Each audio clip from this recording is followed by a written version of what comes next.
For over 40 years, Unilock has recommended specific base materials and installation methods to ensure that paver projects are built to last. A solid paver base is made up of two very important parts. Number 1, base material that drains properly, and 2, base material that has enough load-bearing capacity for the type of use or traffic. Unilock has traditionally recommended a main base of 6 to 14 inches of 3/4 inch crusher run gravel, along with a 1-inch thick bedding course of sharp concrete sand.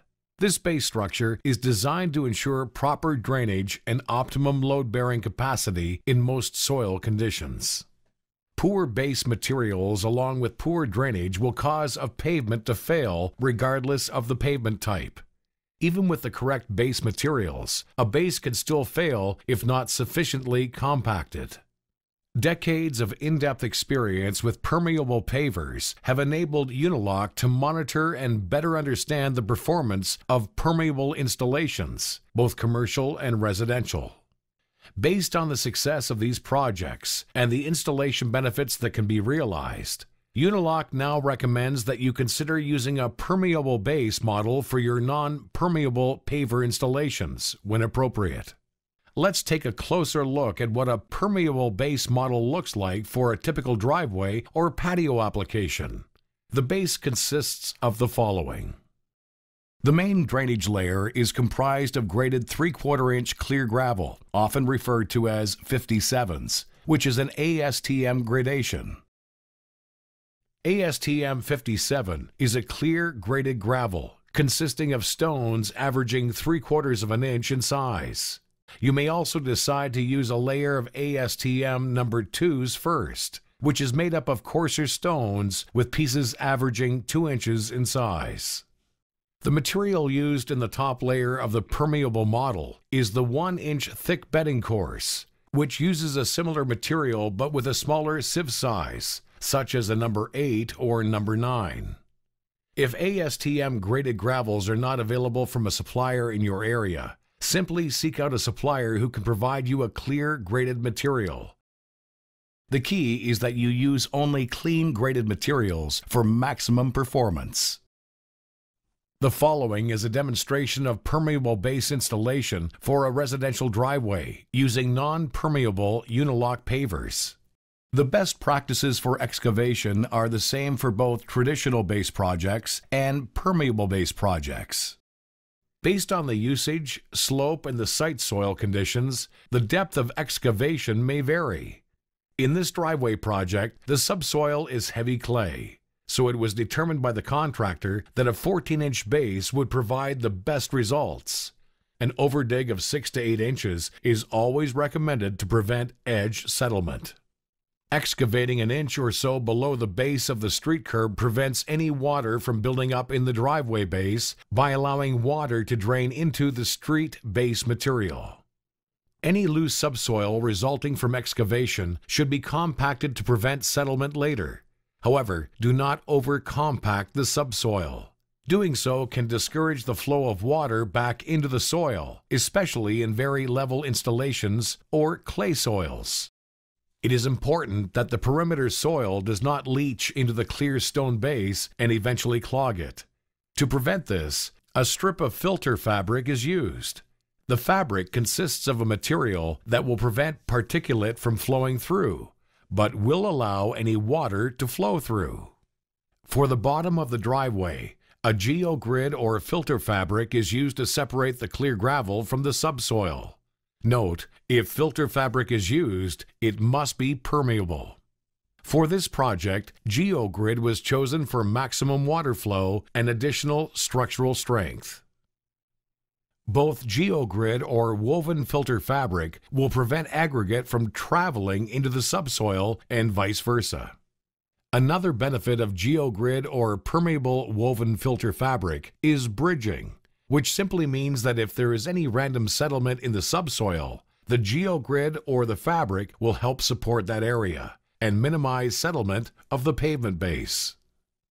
The geogrid being used here is Terrafix TBX 2000. For patios, a permeable filter fabric is sufficient. When choosing a cloth or grid, always follow the manufacturer's specifications. Once the perimeter filter fabric is in and the base geogrid is in place, the area is filled in with the 57s or 3/4 inch clear stone. This stone must be made from crushed material and cannot be comprised of round stones. Angular pieces of stone lock better and will not roll when compacted. Prior to placement of the 57s, conduits are installed to accommodate irrigation pipe and lighting wire. Placement of the 57s is rapid and is easily accomplished using a swing hoe or uniloader. Although clear stone cannot be compacted like regular crushed run gravel, it's still important to make several passes with a compactor to rattle or nest the angular stone pieces. In order for proper vibration to take place, use only the bare plate with no paver protector attached. As with traditional base compaction, compacting in layers is best unless a large 2-ton reversible compactor is used. Once compaction is completed, screed bars are set into place for the correct elevation and slope to be achieved. Once the screed bars are in, the bedding course material is placed and screeded using a straight board or level. Doing a rough rake first makes the screeding go much easier. Contractors generally find that working with clear material is much easier than working with other gravels and sands, which easily become water-laden after a rain. With clear stone, crews can continue to be productive in rainy or even freezing weather conditions. After screeding is complete, the pavers are installed. Laying pavers on clear stone is easier than on sand, because divots from footprints are less likely to occur. Although it is always better to walk on the pavers that have just been laid, you can from time to time step on the screeded surface. Do not turn your feet while stepping, or you will shift the bedding material. Once the pavers have been laid and any final pieces cut, the unrestrained edges must be secured. If the perimeter of the paver installation is not restrained by concrete walls, curbs, or some other type of permanent barrier, a plastic or metal spike-in edge restraint is required.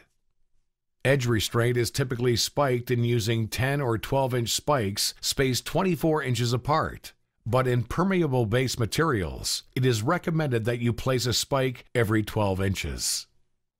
A special edge restraint for permeable applications is also available and can be used. It comes with an attached mesh that is placed under the perimeter stones to provide a secure edge. After the edges are secured, the surface is compacted like any other paver project. To prevent scratching the paver surface, a protective pad must be attached to the compactor, and you must ensure that the entire surface is clean and free of debris before any compaction is done. We recommend 2 or 3 passes. It is also very important to note that no jointing sand should be put in the joints before compaction. Regardless of your installation type or paver type, you should never put any sand into the joints prior to tamping. Doing so will not allow you to flatten the surface properly. After the final surface compaction, the joint sand is put into the joints. Because of product textures and joint size, polymeric jointing sand is not always recommended. Always check Unilock.com for product-specific joint sand.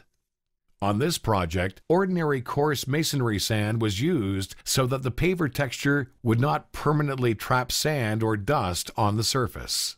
The best way to fill the joints with masonry sand is to wash the sand in like typical mortar grout. By using this method, no settlement of the joining material will reoccur after leaving the project. The paver surface is also effectively cleaned by using this method. One person applying water with a garden hose and one person using a squeegee or broom will get the job completed quickly. Liberal amounts of water are required to successfully flow the sand into the joint from top to bottom.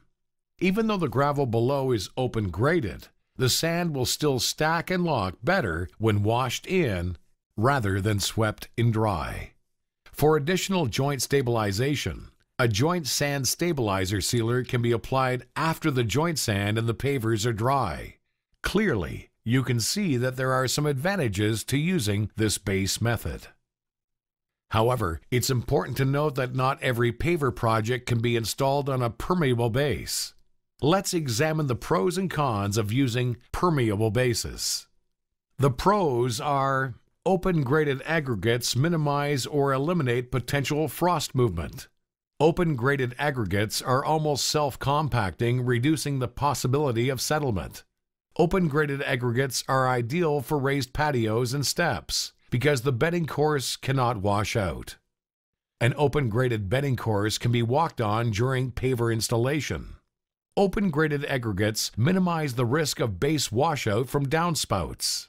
Weeds have difficulty rooting and thriving in open graded aggregates.